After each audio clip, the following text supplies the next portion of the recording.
happen. The people who knew me then said that this did not happen and have said so. This is a smear, plain and simple. That denial is blunt. It is unequivocal. Your response? And obviously we include that in the New Yorker piece and gave him a very full and fair window for comment, and we include rebuttals and pushback at every point.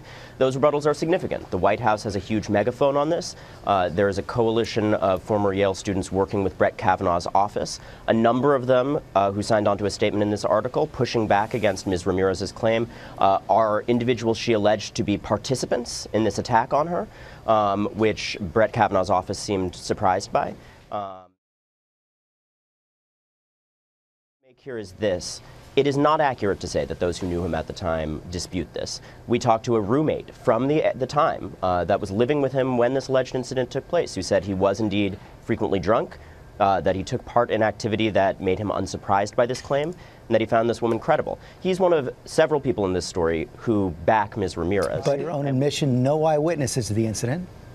Absolutely, and we disclosed that up front, and we also disclosed that she was inebriated at the time. And I think the fact that she took several days to consider and really carefully make sure that she had an evidentiary basis for this, and other people were backing her account who had heard at the time and been told, speaks well of her level of caution. Yeah, but this is not the behavior of someone who is fabricating something. Let me press you on that, though, because that sentence really did jump out at me when I read the article. She says that at first she wasn't sure this was Kavanaugh when you first came to her last week, and then you write, after 6 days of carefully assessing her memories and consulting with her attorney, she did become confident that it was him. You know, a lot of people. And George, I would say that that's extremely typical of these stories when you're dealing, which is what she's receiving now. Why did she come forward?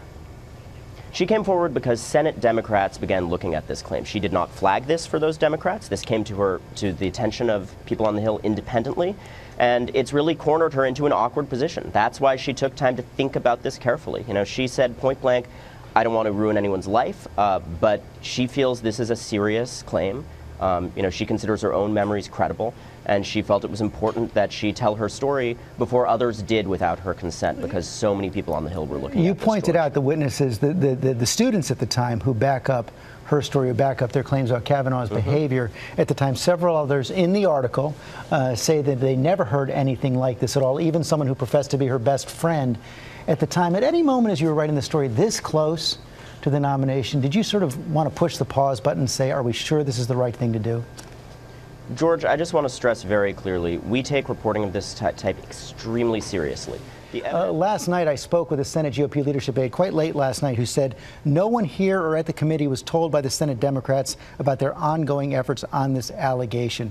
Are you confident the Republicans were told? He may be accurate in that phrasing, that they weren't told about the ongoing activities as, you know, moment to moment were happening in the Democratic side. They were indeed aware of an allegation and were concerned about it and reached out to us about that.